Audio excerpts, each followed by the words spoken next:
Welcome back to Hashtag Sisters-in-Law with Kimberly Atkins Storr, Jill Wine-Banks, and me, Barb McQuade. Joyce will be back soon.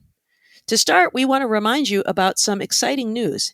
Hashtag Sisters-in-Law will be doing a live show at the 92nd Street Y in New York City on September 20th.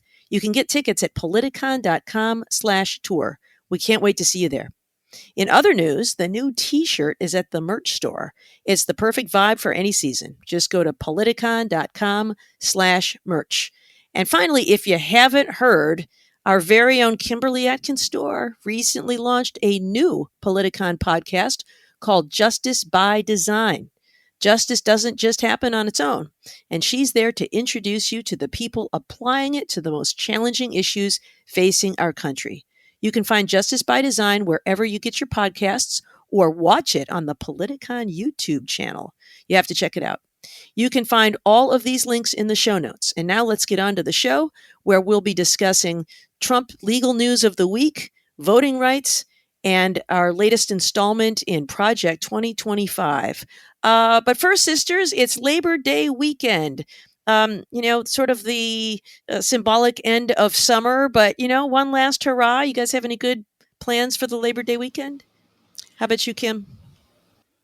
Well, for me, I probably sadly going to be working for part of it, which probably defeats the purpose. It definitely defeats the purpose of what Labor Day is supposed to be about. But I will take some time, which I like to do, to think about what the holiday really means. It means a recognition of those who have fought to ensure that the working class in our nation are able to be paid enough to live a good life and to have a good retirement and to be taken care of by their employers. And so I will spend some time particularly thinking about my dad, who I lost earlier this month. He was a union official for over 25 years after being a laborer in building trades. He was a cement mason. So, many of the streets in the Detroit metro area and the buildings that were up, he planted those bricks and spread that concrete.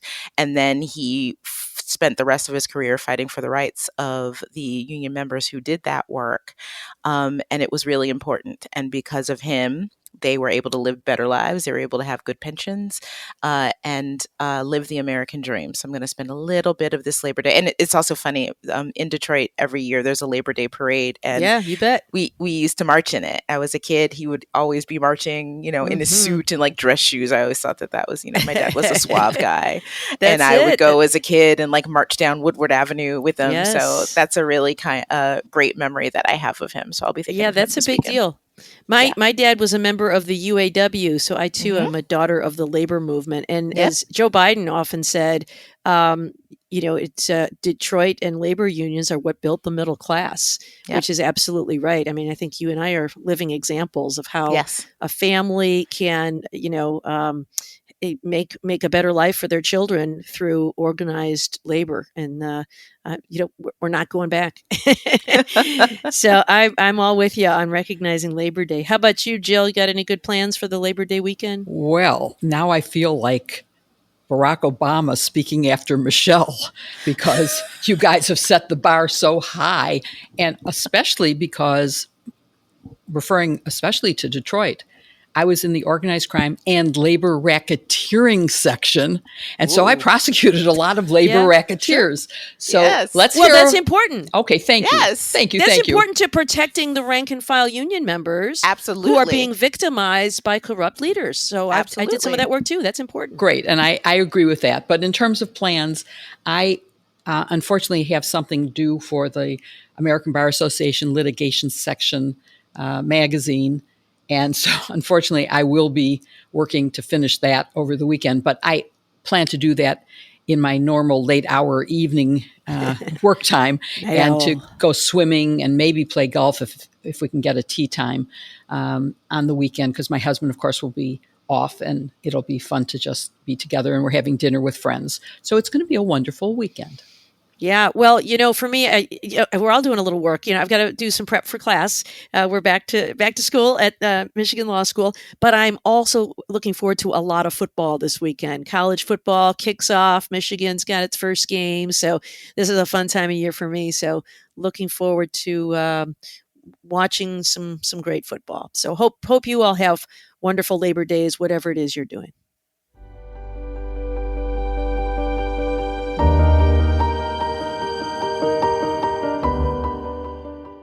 Hey, Kim, I need some help because all of this double stuff and multitasking is really making me nervous. Yeah, I hear you, Jill. I feel like my schedule is just out of control and I barely have time to record even this podcast. But you know what?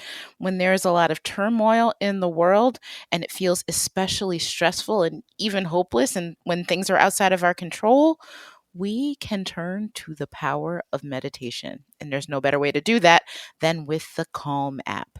Calm can help you restore your sense of balance and peace when you're surrounded by chaos.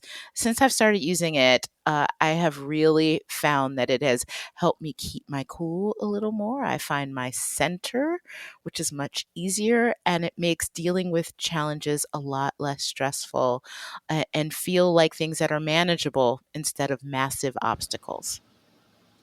That sounds so calming to hear you say that. And the problem for me is I forget to do it when I'm got a schedule that's out of control. But you are right. And Calm is the number one app for sleep and meditation, giving you the power to calm your mind and change your life. Calm knows that everyone faces unique challenges in their daily lives, and mental health isn't about a one-size-fits-all solution. That's why Calm offers a wide range of content to help you navigate life's ups and downs with programs like meditations that are designed to help you work through anxiety and stress, boost your focus, build healthier habits, and take better care of your physical well-being. There are also sleep stories, sleep meditations, and calming music that will help you drift off to restful sleep quickly and naturally, along with grounding exercises for when you're feeling overwhelmed, as we all are right now.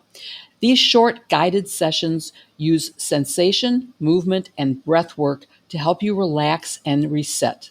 Calm even has powerful expert-led talks designed to help you handle grief, improve self-esteem, care for your relationships, and more. I don't want to talk out of school, but speaking of multitasking, as we record this, Kim is actually steaming her jacket for her next TV appearance. I'm just saying. That's why we need Calm, because Calm puts the tools you need right in your pocket and can help you dedicate just a few minutes each day to live a happier, healthier life. Stress less, sleep more, and live better with Calm. For listeners of our show, Calm is offering an exclusive offer of 40% off a Calm premium subscription at calm.com/sisters. That's not easy to say. Go to calm.com/sisters for 40% off unlimited access to Calm's entire library. Again, that's calm.com/sisters. You can also find the link in our show notes.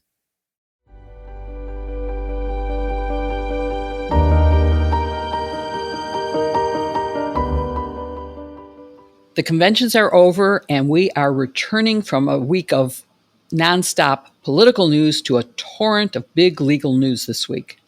I counted over a dozen topics that I wanted the sisters-in-law to discuss this week, and that doesn't count things like the violation of the law, federal law, and the rules at Arlington National Cemetery by Trump's campaign, who filmed him and used it on social media for political purposes against all the rules.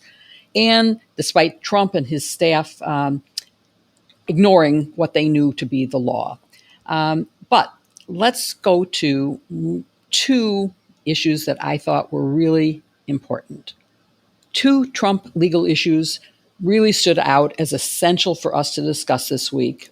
And a third one happened yesterday, so I'm not going to cover it because we haven't studied it in depth yet. And that had to do with another removal request to get to federal court and to stop the sentencing from happening this September as it is planned. And The first of the two that I want us to cover is the superseding indictment that Special Counsel Smith filed against Donald Trump in the federal election interference conspiracy case that's pending in the District of Columbia after the Supreme Court sent it back to Judge Chutkan for analysis of their, what I would consider ridiculous and overly expansive immunity decision. She was tasked with deciding which category of immunity each allegation in the indictment fell into. And what that meant was her having to decide whether things fell into the absolutely immune, because it's a core responsibility of the presidency, or whether it was a rebuttable presumption of immunity, or whether it was totally personal and therefore not immune at all. So let's look at what happened in response to that. Just as it got sent back to Judge Chutkan for the analysis, instead of asking for a hearing on the facts of that, Smith filed a superseding indictment. And Kim, why did Smith file a superseding indictment, and did it preempt Judge Chutkan's evaluation of what is required to rebut a presumption of immunity? Yeah, so it seems that the special counsel, Jack Smith, filed this superseding indictment, obviously in response to the Supreme Court decision on immunity, in which the Supreme Court said, laid out some sort of ground rules about what might be immune and what could be presumptively immune, which means not necessarily, but maybe, and things that are not, right? So private, non-official conduct, not immune, official conduct, immune. And then there are other things that have a presumption of immunity, but that can be rebutted. So on the immune side, anything having to do with the DOJ and the communications with the DOJ. So all that is gone, like all the references to Jeffrey Clark. He's not even called an indicted co-conspirator, in between the lines. Nobody's named, but we could figure out it was him. He took all those things out, but he still has the 4 charges that were made, and he just uses the evidence that he has to basically state overall, I said what I said. I still think that I can prove all 4 of these charges against Donald Trump, even without that DOJ evidence. But he left in some other things that I found was interesting, and I'd love your take from you two prosecutors about why. He left in the part about Vice President Pence, the pressure that was put on Vice President Pence not to certify the election on January 6th, and even referred to Vice President Pence's notes. Now, the Supreme Court decision said there was a presumption that communications between White House officials would also be immune, and it's unclear after this decision whether you can even consider evidence from immune activities. But Jack Smith seems to be feeling kind of bullish and leaving that stuff in there. So that's where we are at this point. So I have an answer to that question, that specific one, because he renamed Pence as not the vice president, but as the president of the Senate, showing that he was acting in a different role than as a White House official. But Barb, what do you think? And also in the way he reframed the issues for Judge Chutkan about what is presumptive and how he renamed things, leaving the charges the same. The 4 criminal allegations are exactly the same, but the allegations and evidence supporting it are different. So what do you think? Yeah. Well, they did remove, of course, all of those allegations pertaining to the Department of Justice. And I hate to see it go, but I agree that in light of the Supreme Court's decision, they had to go. But, as a former Justice Department employee, that to me was the most egregious conduct in there. It was the abuse of the Department of Justice, with Jeffrey Clark allegedly, trying to persuade states to submit alternate slates of electors. It is so wildly improper and I thought illegal, that many Justice Department, White House officials were prepared to resign over it. And now, never mind, it can't be a crime because of immunity. So that's all out. But as you say, what Jack Smith did was say, okay, anything that's an official act has to come out, but anything that is a campaign activity may stay in. And so Some things were removed, like all the Justice Department things. There were also some statements made from the Oval Office or at the White House that were removed, but other things stayed in. For example, the speech at the Ellipse on January 6th, it now clarifies that during that speech, when Donald Trump said things like, you have to fight for your country and you got to be strong and all that sort of stuff, he was at a campaign event that was privately funded. That is now specified in there. So, no suggestion, no argument that this is somehow, official actions of the president. This was Donald Trump in his capacity as a candidate for president. In fact, the very first sentence of this indictment is interesting. The old indictment said, defendant Donald Trump was the president of the was the 45th president of the United States. It now says defendant Donald Trump was a candidate for president in 2020. He lost that election. And then it goes on and it really discusses everything in terms of the campaign, which it always was. But just to clarify, this is what this is about. I think it helps tee it up for Judge Chutkin to decide what's in and what's out. And then with regard to the evidence question and the Mike Pence stuff, I agree that that's probably the most edgy of the allegations, because I think the language of the Supreme Court, correct me if I'm wrong, it was something like this. Anytime you've got two executive branch officials meeting and talking with each other, it's presumptively immune, but the prosecution may rebut it. And the reason it's presumptively immune is I think the prosecutor has to show that it does not risk encroaching upon executive function. And I think that it's a little bit of a tall order, but I think it's a plausible argument, and I think it's one that they should make on behalf of the American people.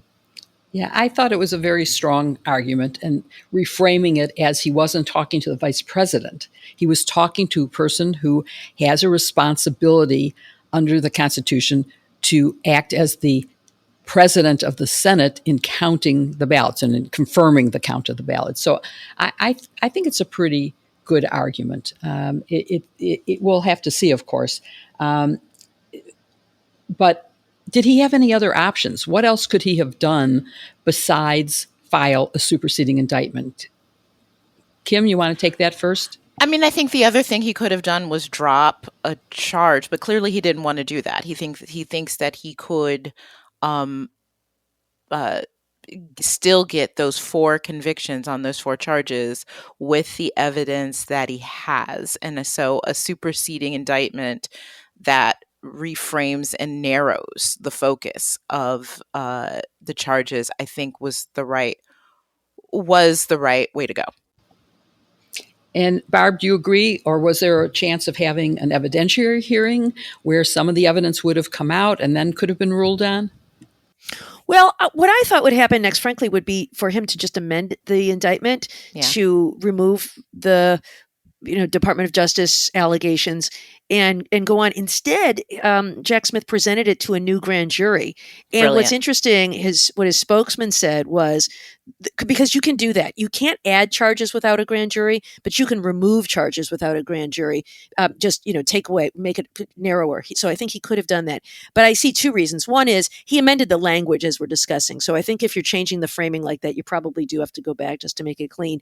But the main reason, and this is what the spokesperson said, is we didn't want there to be any concern that the grand jury was somehow tainted by these improper allegations that are no longer on the table, all the Justice Department stuff and some of the other acts that occurred in the White House and the Oval Office, to make sure that a fresh, clean grand jury heard only the evidence that is now not protected by immunity. And so I think that was probably the main reason they went back to a grand jury. And can I say, not only was that a really, really smart move, the way he convened an entire new grand jury and nobody heard a peep. Yeah. Like, it was just like, when he dropped the new indictment, the superseding, everybody was like, wait, what? Yeah, that's good, isn't it? That was amazing. He's been very good about not having leaks, but this was a really big one when you have a grand jury coming into a courthouse and nobody picked it up. It was amazing. And I do think he avoids a possible appellate issue by having done it this way. So I think it was pretty smart to have done this. And we've had some listener questions about, what's going to happen. Will this happen before the election? And I think we all agree that this case will not go to trial, whether it had been an amended indictment or any other alternative that he might have tried. It's not going to get there. It's going to end up being appealed, whatever gets left in. And so it's not going to happen. And then the question is, one reader asked whether he would pardon himself if he gets reelected. And he won't need to pardon himself because it's not going to go to trial before, and he'll order his attorney general to dismiss the case. So he won't have to pardon himself, raising the question of whether a president can pardon himself. But let's look at the second big case that came to our attention this week, and that is the Mar-a-Lago documents case. So just because it's sort of been out of the news for a while, Kim, do you want to briefly remind us why Judge Aileen Cannon dismissed the case and what arguments Smith made about reinstating it, which is what happened this week with his filing of a brief? Yes. So Judge Cannon ruled that the case had to be dismissed because the DOJ, the Attorney General, did not have authority to appoint a special counsel. So Jack Smith, in his appeal, I think he used, I will say, very measured language. I guess he realizes that this case, if he wins, the likelihood is that it could still very well be before Judge Cannon to decide this case. So you could tell that he's trying to use polite language to tell her that she was full of it with that ruling. But basically, goes to U.S. v. Nixon, Jill, a case you know very well, which establishes, per the Supreme Court, that the Attorney General has statutory authority under federal law to appoint a special prosecutor. Now, it's not exactly the same as what the special counsel's powers are here, but from the language, from the statute, specifically 28 U.S.C. Sections 509, 510, 515, and 533, when you read them all together, it clearly vests within the Department of Justice and the Attorney General the ability to either appoint or retain, whatever language you choose to use, and either would apply here, an official to carry out the duties of a special counsel. The fact that Judge Cannon kind of relied on things such as that distinction between appoint and retain,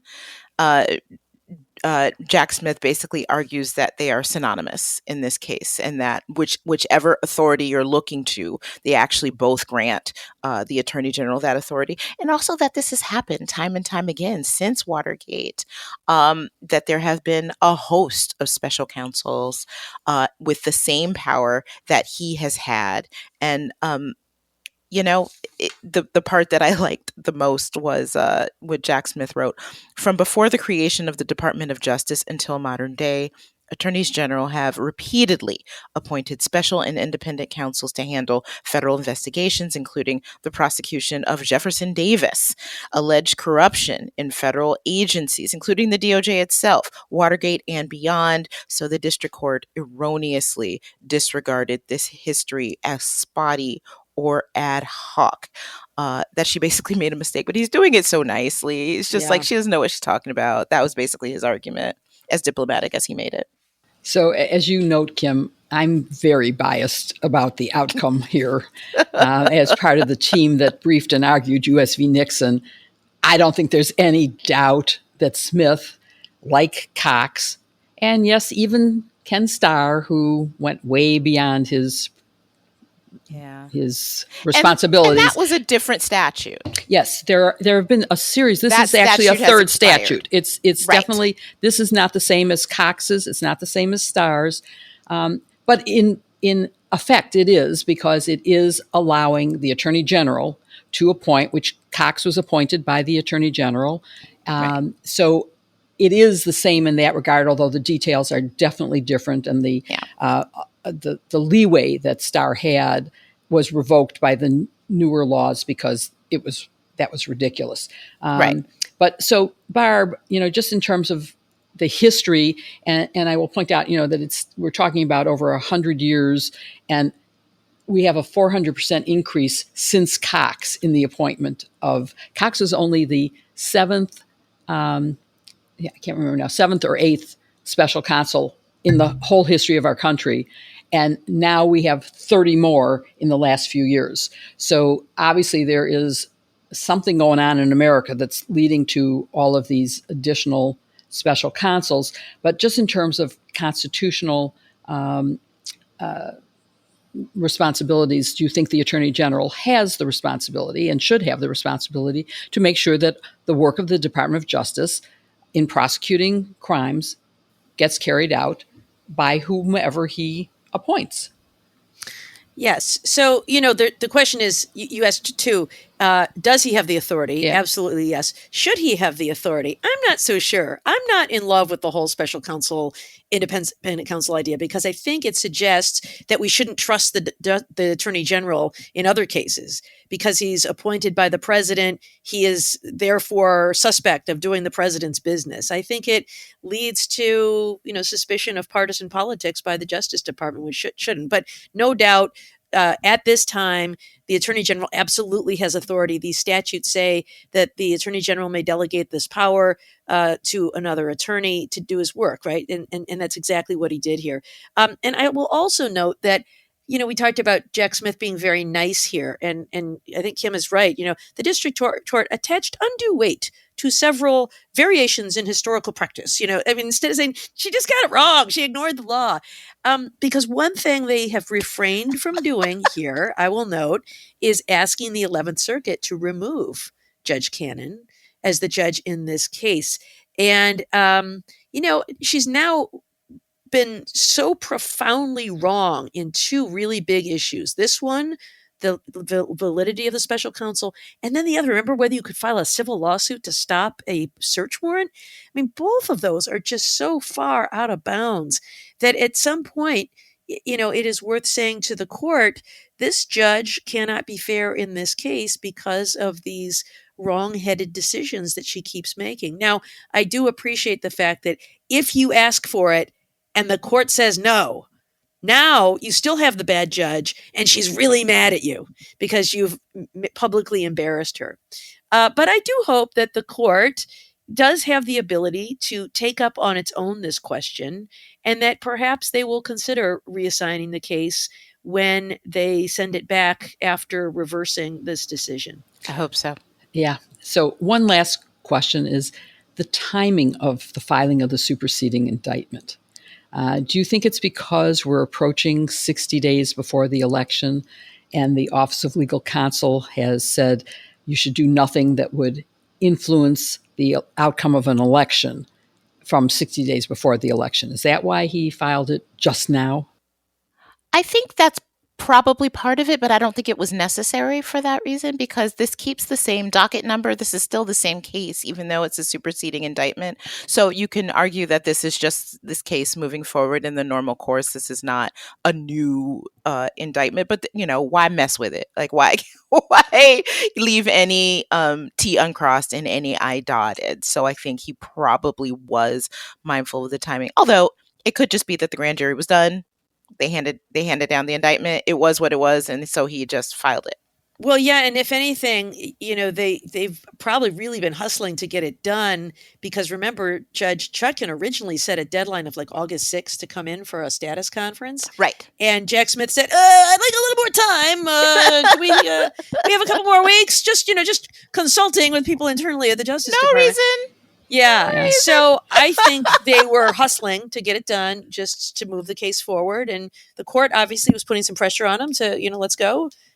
We want to see what's the next step here. So I think it was an obvious next step. And I think the criticism, I agree with Kim, the criticism that this somehow violates the 60-day rule, which is a practice and not a law or even a policy, by the way. So I think that is nonsense. And that would actually only apply to the filing of a new case. And as Kim points out, superseding is not a new case. So I think you're both right that there were multiple reasons for filing the superseding and doing it now.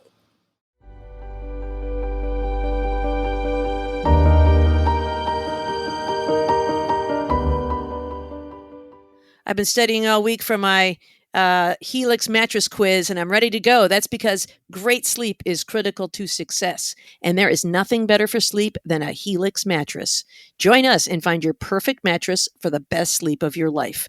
when you take Helix's 2-minute sleep quiz and match a mattress customized for your body type and preferences. When Joyce recently took the Helix quiz, she matched with the Helix Midnight mattress. She liked it so much, she got Helix mattresses for the whole family. They all love them, and your sleep will be better than ever with Helix too. It's the first quiz I've ever looked forward to. I promise it's the easiest one I've ever taken. Try it and upgrade to a mattress tailored for just the way you sleep with Helix. Yeah, I could have used a Helix quiz before I took the bar exam, because at least I would have gotten a better sleep before I took them.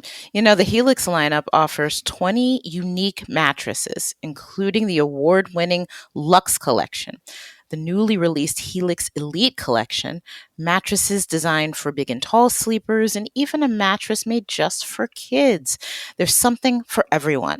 Helix designs cradle your body for essential support in any sleeping position with enhanced cooling features to keep you from overheating. And if your spine needs a little extra TLC, they've got you. Every Helix mattress has a hybrid design, combining individually wrapped steel coils in the base with premium foam layers on top. It's the perfect combination of comfort and support.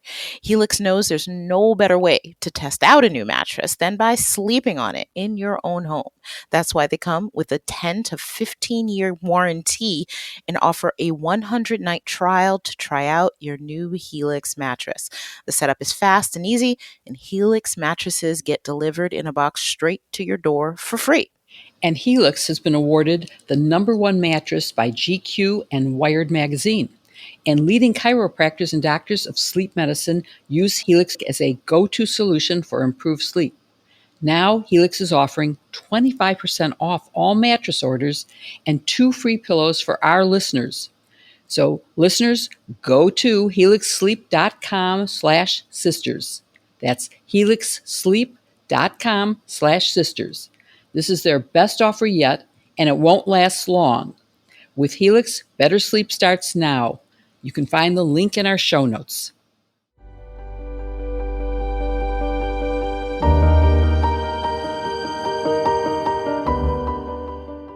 Well, it's an election year, and the voting rights lawsuits are flying as we expected them to. And it's for good reason. Not only have more restrictive voting laws and rules been enacted in states in the last 4 years than in any other time in recent history, but particularly GOP officials have taken some extraordinary steps that seem aimed, to me, at intimidating some voters in their states from voting. A prime example, Texas Attorney General Ken Paxton, I still can't believe this happened, authorized raids on several members of Latino voting rights organizations within the state, as well as a candidate for the state legislature. Their homes were raided, their computers and laptops and phones and papers were taken. It's hard to believe, Barb, but can you explain to us why these raids took place and what alarm bells does it set off for you? Yeah, so the Attorney General used search warrants. So these were approved by a judge. But what he claims is that he is investigating voter fraud and ballot harvesting. This is this idea that some people gather up ballots for others and then deposit them, which is permitted in some jurisdictions and not in others. But there are sometimes concerns that that means somehow the person who's collecting the ballots is changing them, or that they lose their integrity in that way. And that he did these raids in 3 counties, including the largest Latino civil rights organization in Texas, taking computers and phones and other things. And so, I ordinarily will give the benefit of the doubt to a court-ordered search warrant. But, in this case, Ken Paxton has proved himself to be such a sort of lawless Trump supporter. Remember, he's the one who tried to file a lawsuit saying in the Supreme Court, suing the state of Pennsylvania, saying that they had, violated voting rights with voter fraud in their state. So, he just seems like such a political activist in that role that I think it is concerning that, an attorney general is interfering with efforts to help voters get organized and vote. Yeah. And that's why I am using the term raid because, usually when there's a lawfully executed search warrant, that's what I say. Because people who we've spoken about before on this podcast tend to use that word willy-nilly. But this to me sounds like a raid. I mean, when even a candidate for office is a part of this for, trying to help people vote. I mean, it just seems very fishy to me, coupled with the fact that it's coming from Ken Paxton. So, Jill, those who were raided say they're considering legal action, even potentially exploring filing charges against the Attorney General's office. What are their options if they are found? If they're so far there has been no evidence of any wrongdoing, no charges have been filed against any of these people. If this is all found to have been bogus, what are their options? And at this point, hasn't the damage already been done with the intimidation, which I think is the point here? Let me start with your second part, because I agree completely that this is done in part to intimidate. With all the voting changes that are going on, you both have access issues and suppression issues. So you have laws that will deny access to, for example, drop boxes or mail-in ballots.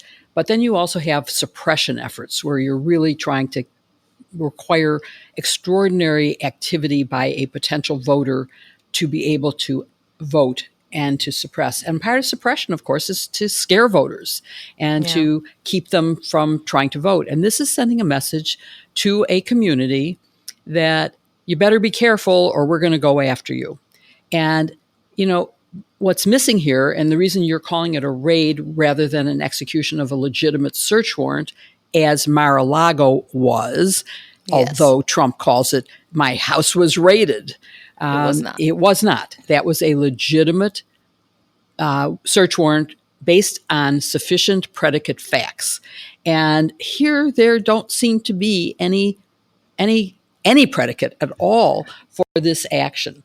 And so I think it was done to intimidate voters. And what can the people affected by this do? Of course, bringing a lawsuit costs money, even with volunteer support from civil rights voting advocates, and takes time. So it won't affect the outcome of the November election. There's no way that any lawsuits are going to be resolved in time for that.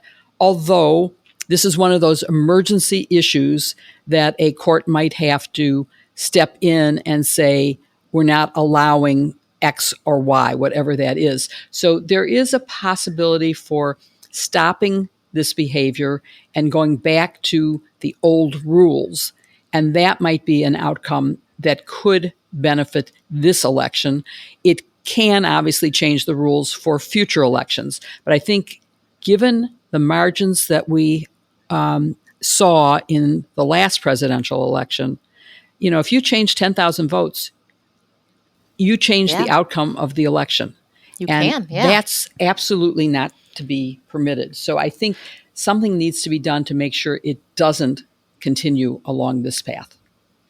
And another area we have seen a lot of action in are these citizenship requirements. So while it's true, you can only vote if you're a citizen, like the Constitution says that. This is not something that is ambiguous, but you were seeing a lot of states do sort of in the name of guarding against non-citizen voting, which I don't think is really a problem, are doing things that seem to be fishy. So, for example, I saw an interview on television, and I wish I had a link to it. I went and searched for it and couldn't find it, but it was of a woman who just became a naturalized citizen earlier this year. She was so proud and happy and showed pictures from her ceremony. And she was really excited to vote in her very first presidential election, only to find that she had been purged from the voter rolls. Why? Because officials in Arizona were going through the voter rolls and cross-checking them to people who have had a green card to say, it's a non-citizen, purge them. Well, the thing is, everyone who is a naturalized citizen has had a green card because that's part of the process to becoming a citizen. So this woman, and who knows how many others, have been purged from the voter rolls when they are eligible to vote. Jill, make it make sense, and why is this the Supreme Court's fault? Well, you can't make it make sense because it doesn't. And the states are using decisions from the Supreme Court to evade what should have been covered by the Voting Rights Act. But because the Voting Rights Act has been basically disemboweled, and you don't have to get prior approval for certain changes that you would have had to get had the Supreme Court not taken that right away. So that's why the Supreme Court is responsible. And you're right. If you had a green card, it doesn't mean you're not a citizen. You can't be a citizen unless you had a green card at one point. You don't necessarily become one, but it's not grounds for taking you off the voting rolls. And it's happening not in one state or two, it's happening in dozens of states. Kim, here's an example. The Supreme Court recently decided on looking at Arizona's attempt to suppress the vote by saying that unless you submitted proof of citizenship, that you could not vote.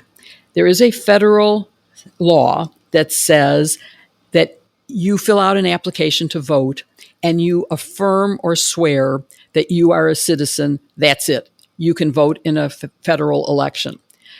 The state says no, unless you provide proof of citizenship, you can't vote. And they were trying to make their state rule apply to federal elections. And the Supreme Court said anyone who's registered already, you can't do that. They get to vote. And let's stay the one about new registrants. So all of the get out the vote efforts in Arizona, where the margin was really, really thin, all of those efforts to get out the vote are going to be challenged unless the person has proof of citizenship to register, and then they can vote in state and federal. But even if they don't, they can vote in federal. If they swear an oath that they are a citizen, they can vote on the presidential level. The one question I had, and I researched this, and I haven't really been able to find it out, is how you get a ballot and it doesn't have just you vote for president and senator, which are federal elections, but you also vote for your state reps. And I don't know how, once you hand someone a ballot, if they're only allowed under Arizona rules to vote in a federal election, do they somehow block out the state reps and other stuff like that? I don't know. Yeah, my guess is that they would be flagged somehow and given a provisional ballot at the point of when their ballot is received. I mean, if they're but then you'd have to look at that ballot, and no one, these are secret ballots, and the only way you would know if they only voted for president and senator would be by looking at their ballot, and that would certainly be a violation. So it's, the problem with changes like this at the last minute is you change the status quo like this, it's going to lead to confusion, and that will suppress the vote also. Yeah, and just think about this. I mean, when folks are just like, "Oh, why not just show your citizen? Why not just show your proof of citizenship? And why is this a big deal?" I think we've talked about this before. Some people don't have that. I mean, when my dad, after 9/11, when they imposed a passport requirement to cross from the United States to Canada, Michigan's a border state, and so before you just needed your driver's license, so he needed to get a new copy. He didn't have a copy of his birth certificate, and he needed to get a new copy. And it was so hard to get. This is my dad, a union official who's been voting his whole life, who understands the importance of voting. And we had to go through, he needed a school record, and they were kept in a schoolhouse, and the schoolhouse burned down, and we had to go. We had to we found a microfiche report card in a library in rural Arkansas somewhere, and had to submit that to the Arkansas Secretary of State, and then they had to, decide, and then they finally issued. This is after months. And you have resources, right? Yes, a lot of resources figure this stuff out. Yeah. To finally get his birth certificate. So if it's a rule that wipes you off a roll unless you produce a birth certificate, it's my dad was born in Arkansas. His mother was born in Arkansas. My family has been born in the United States for many generations. They'd be kicked off the rolls. I mean, this happens to people all the time. This isn't just certainly not just about immigrants. It really can happen to anybody. So, Barb, this is part of a broader effort to make voting harder, essentially. As I mentioned, there are all kinds of restrictive voting rules that are being challenged. And listen, there are also good things. There was a rule passed recently in California that prevents people from showing firearms near voting stations to prevent that from being intimidating, and other rules that are expanding access to voting and stopping suppression. But there are a lot of restrictive rules, and I feel like the good ones don't keep up with the bad ones. Which ones are the most concerning to you? Yeah, and I write about this in my book. This is one of the real harms of disinformation, because the Stop the Steal movement in 2020, as we all know, was based on zero fact. It was all based on false claims. And yet we saw many states, and I will answer your question as Georgia is the one I find to be the most egregious, because in response to these false claims of voter fraud, many states, including Georgia, passed laws making it more difficult to vote. Even Governor Brian Kemp, who in 2020 was one of the heroes of the Stop the Steal movement. He stood up to Donald Trump and he said the Georgia election was fair and accurate. And yet he signed legislation in Georgia making it more difficult to vote. And when asked why, he said to stop all the fraud. But there was no fraud. You even said so yourselves. So so when you ask yourself, so why is it they're making it harder to vote if there really is no fraud? And the answer is because they want to suppress the vote among likely Democratic voters. So if they can make it harder for certain people to vote, then their team can do better. But in Georgia, just recently we saw the Georgia State Election Board, which is 3/5 Republican. It has 5 members, 3 of them are Republicans, and they just passed 2 rules, which I think are really concerning. One allows election officials to conduct a, quote, reasonable inquiry, unquote, before certifying election results. Well, what's that? It's not defined. It's very vague.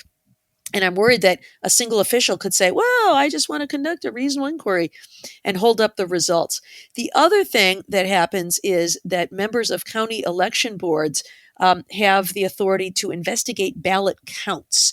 And a single member of an election board can do that. So again, there's just, I think, room for some serious mischief there in the county based on these 2 new rules. And that layered upon this statute that got passed by the legislature there in 2021, the one I was referring to that Governor Brian Kemp signed, they called it the Election Integrity Act of 2021 in Georgia.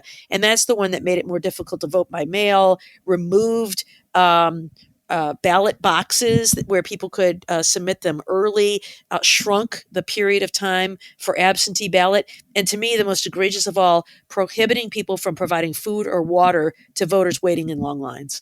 And so, what possible reason could you have for all of this other than to make it more difficult for people to vote, which has a disparate impact on students, people of color, people who are poor, seniors, the disabled.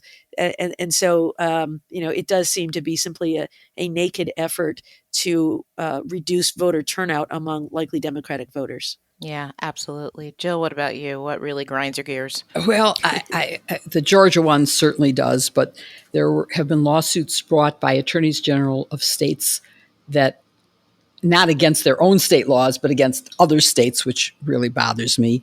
You have a vote by mail new rules in North Carolina and requiring a photocopy of a photo ID and 2 witnesses before you can use a mail ballot. That's going to make voting by mail very hard in North Carolina.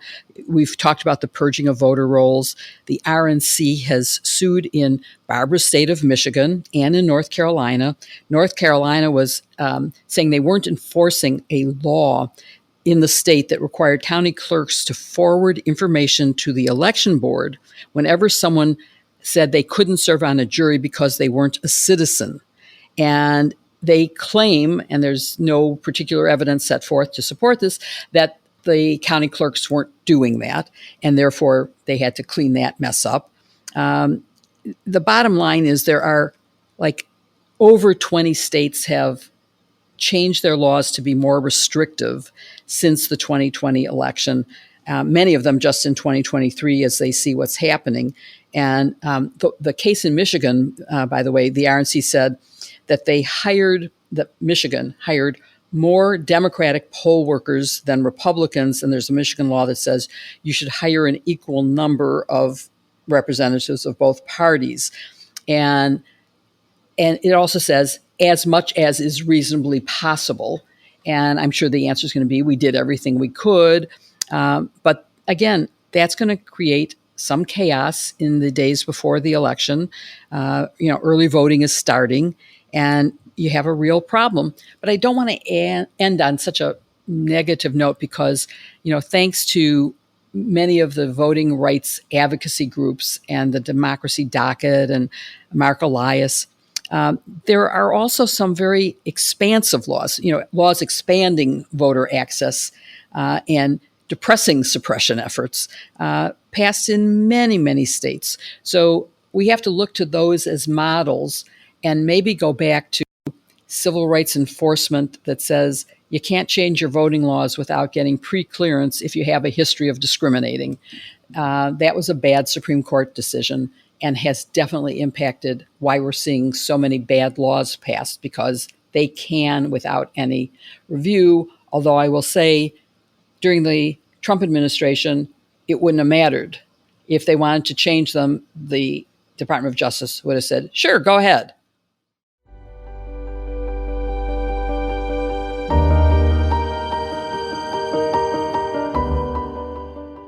Boy, Wild Grain has some of the best stuff. I impress my guests with my cooking abilities when I pull out some of their pasta or their breads or even their chocolate chip cookies. It really takes meals to the next level. The artisanal Bavarian pretzel buns, if you tried that, that is the perfect way to knock things off, especially if you're hosting a gathering or sitting down to watch a game. Their pasta and pastries taste amazing too. There's so much to choose from. There really is a lot to choose from, and I love so much of it. And I'm not even really a bread lover, but when the fragrance comes out of my oven as I'm cooking this, I love it. The croissants are amazing. The pasta is in a whole different category from anything you've ever bought in the store. I love watching the color and flavor come alive when the strawberry rhubarb turnovers are heating up. Even better is the fragrance of fresh bread and pastries coming from the oven. Now I never have to call Michael or company when the food is ready. As soon as the smell reaches them, they come running. Wild grain items are delicious and so easy to make. It's the perfect combination. There's something for everyone, and you'll want to try it all. Jill, I think you're right. I think the smells somehow make their way like in other parts of the city and the world because my stepkids are always showing up at the door when I'm heating up the croissants. It's amazing how that happens. They really love them.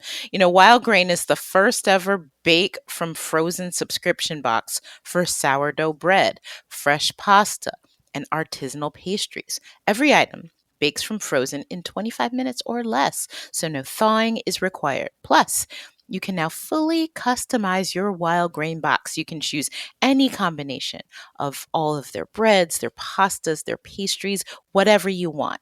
And we're especially excited to try the brand new plant-based box launched by Wild Grain. It features a wide selection of plant-based pastries, bread, and hand-cut pasta. For the vegans in your life, we know you'll love everything they have to offer. For a limited time, you can get $30 off the first box, plus free croissants in every box when you go to wildgrain.com/sisters to start your subscription. You heard me. Free croissants in every box. Hooray for free croissants. And $30 off your first box when you go to wildgrain.com/sisters. That's wildgrain.com/sisters. Or you can use promo code SISTERS at checkout. Look for the link in the show notes.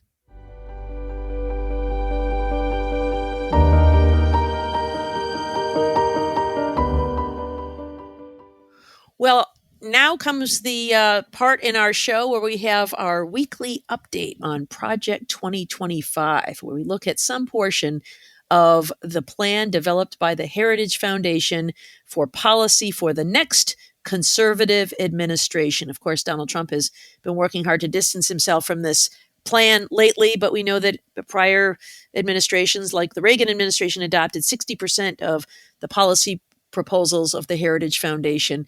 And so certainly something that voters want to be educated about. Today, we wanted to look at Project 2025's thoughts about revising things at the FBI. Kim, what does Project 2025 say about the FBI?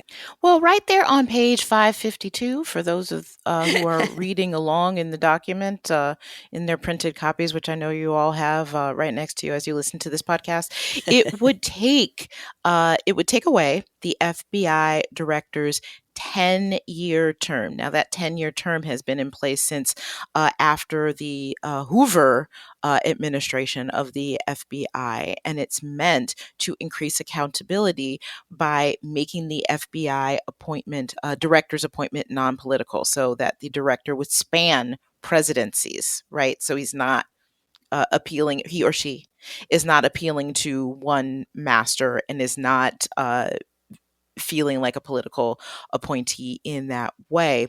Project 2025 would also take the FBI out of the Department of Justice and make the FBI and its director directly accountable to the White House and under the supervision of and control of all those enforcement professionals within the FBI under White House control directly. Yeah. So, Jill, I noticed that Chris Wray was testifying this week before Congress. I think most particularly he was there to talk about the Trump assassination attempt, but he was also asked about these proposals in Project 2025. What was his reaction to this proposal? This is the Trump-appointed FBI director, by the way. I bet there's no one listening who will be surprised to say that Director Wray disagreed with both of those points. He was against removing the 10-year term and making it accountable only to the president. I mean, talk about trying to politicize an agency. That's exactly it. And they actually, in Project 2025, are pretty clear that the reason they want to do this is so that the director will be politically accountable to the president and answer to the president. And for the same way that the Attorney General is not supposed to be subject to the president, even though he is a direct report to the president and is appointed by him as a political appointee, his decisions about what cases to pursue are not supposed to be cleared with the White House. Similarly, investigations should not be cleared or prompted by. The White House should not be in a position to say, please investigate this person. I don't like them. Find something. So he was very much against these two changes. Yeah. And, I guess I would be curious to imagine, what would this look like in practice? How would it change the current status quo and make it different from what we think of the FBI right now? What's your worst case scenario if the president has more control over the FBI? Clearly this change makes it a political appointment that can be used by a president who wants to abuse his power to go after his enemies or political opponents. And that is something that the FBI should not be.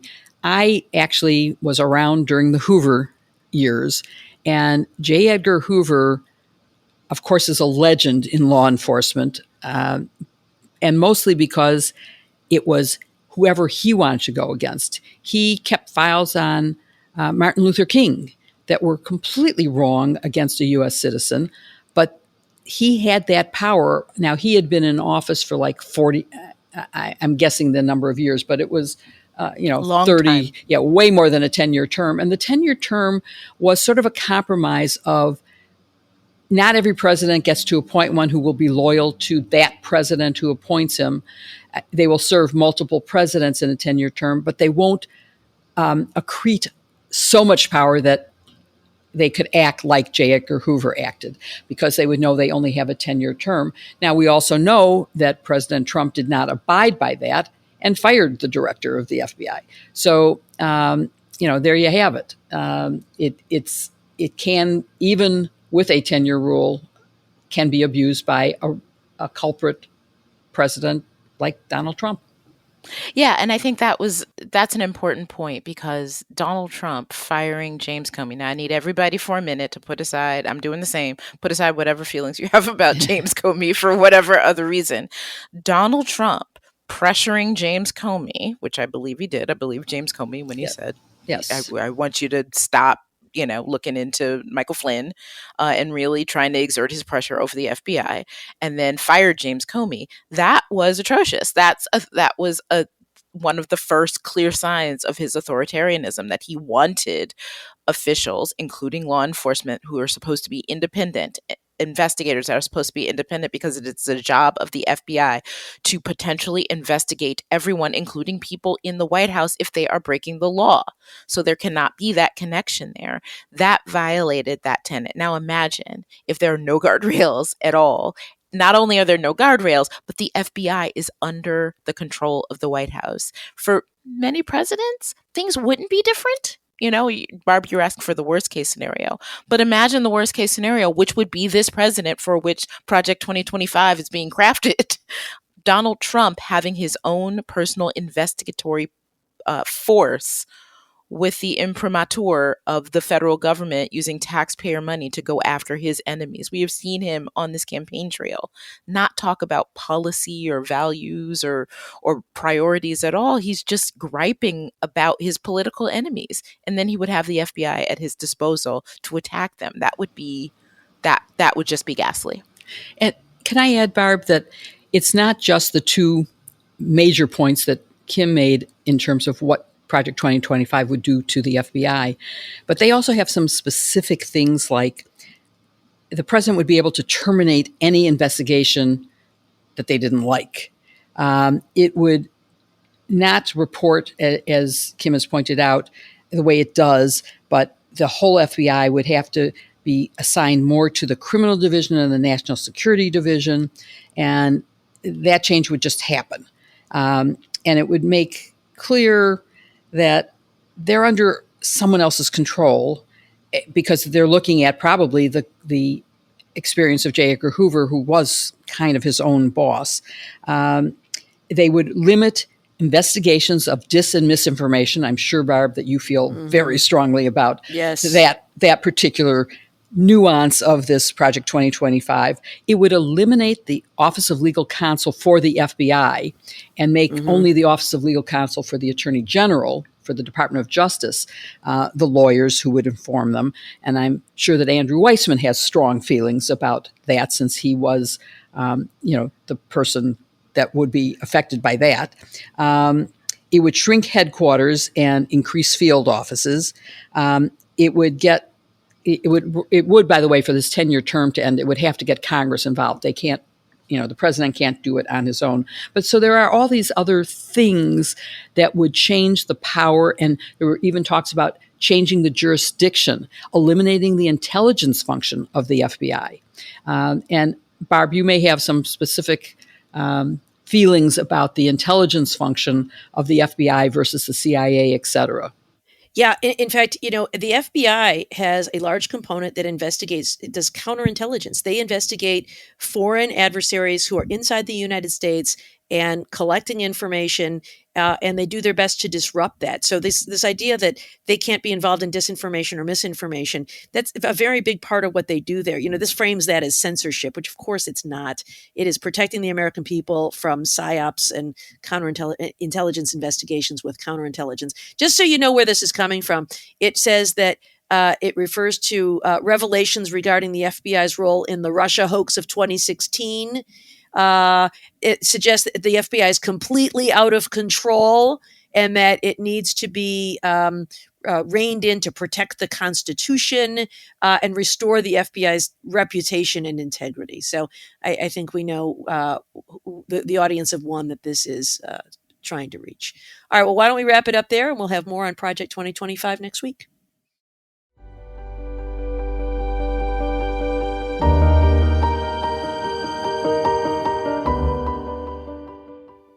Now's the part of the show that really is our favorite, the part where we answer your questions. If you have a question for us, please email us at sistersinlaw@politicon.com or tag us on social media using hashtag sistersinlaw. If we don't get to your question during the show, keep an eye on our feeds throughout the week, where we'll answer as many of your questions as we can. Our first question comes to us from Dirk V.D. Berg, 68, who asks, now that he is practically immune, do you think Trump will pardon himself if reelected? Jill, what do you think? Well, here's what I think. I think that although he has some immunity that I don't think he deserves, he will still have liability for some of his acts that are clearly personal or that are rebuttable official acts. But he won't be able to pardon himself for two reasons. One is the only conviction standing right now is a New York State one, and he has no power to pardon himself of a state crime, and that would also apply if he is convicted in Georgia. And he won't need to pardon himself for either of the federal cases that are, I'm going to predict, are not going to go to trial before the election or even before the inauguration. Because all he has to do is tell his attorney general, dismiss those cases, and his attorney general will. So the cases will either be dismissed if he is reelected, or he won't be able to act because they're state cases. Kim, here's one for you. It comes from David in Long Beach, California. And David asks, it's been speculated that in the event of a Trump loss, some GOP state election officials plan to withhold certification of their state electors. Are there any checks or other guardrails to prevent such a compromise of the Electoral College? Oh, that's a good question. And I have no doubt that they will try, but it will be much harder now than it was on January 6, 2021, because of the Electoral Count Reform Act that was passed in 22, which does a number of things, including requiring a single conclusive slate of electors. So it makes it a lot harder for officials to do some funny business, they cannot have a separate slate of phony electors the way many did in 2021. It's a single slate that must be certified by Congress. It also identifies a single official to submit the slate. And unless there's some extraordinary reason, that official will be the governor, unless it's otherwise specifically laid out in a state's constitution before Election Day. So it's one person responsible. You can't have various people in the mix of it. And it also provides for expedited judicial review in case there is any funny business, which includes direct appeal to the U.S. Supreme Court to check it out. So there may be efforts, but it will be a lot more difficult because of that and some other provisions of this new Electoral Count Act. And our last question comes to us from Cheryl Vale, who asks, can the 11th Circuit remove Judge Cannon without Jack Smith asking them to do so? The answer is yes. And it's interesting, Cheryl, it may be that the Justice Department is sort of hoping for that result.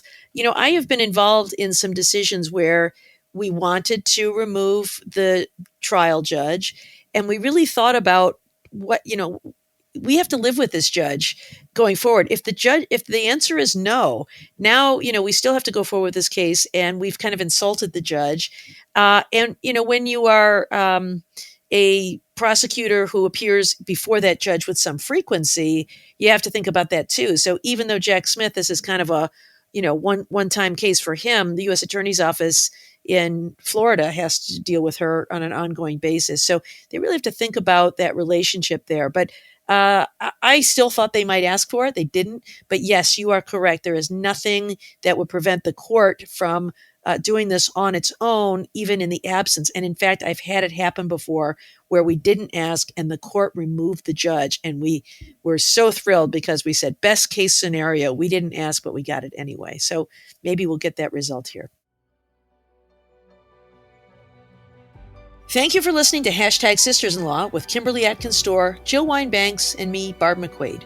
Remember to mark your calendars. #Sisters-in-Law will be doing a live show at the 92nd Street Y in New York City on September 20th. You can get your tickets at politicon.com/tour. We look forward to seeing you there. And please show some love to this week's sponsors, Calm, Helix, and Wild Grain. Their links are in the show notes. Please support them because they make this podcast possible. Follow hashtag Sisters-in-Law on Apple Podcasts or wherever you listen, and please give us a 5-star review. It really helps others find the show. See you next week with another episode, hashtag Sisters-in-Law. Simon hands me a microphone and says, "Do your first TikTok." And so I made my very first TikTok. Wait, And you did a TikTok? Who'd you do it with? I did it with Maya. With Maya Wiley? Yes. Did you dance? Did you do a TikTok dance? Oh gosh, I didn't know you're supposed to do a dance on TikTok. I need a lot more information, obviously. So if you're listening now, send me advice on doing a TikTok.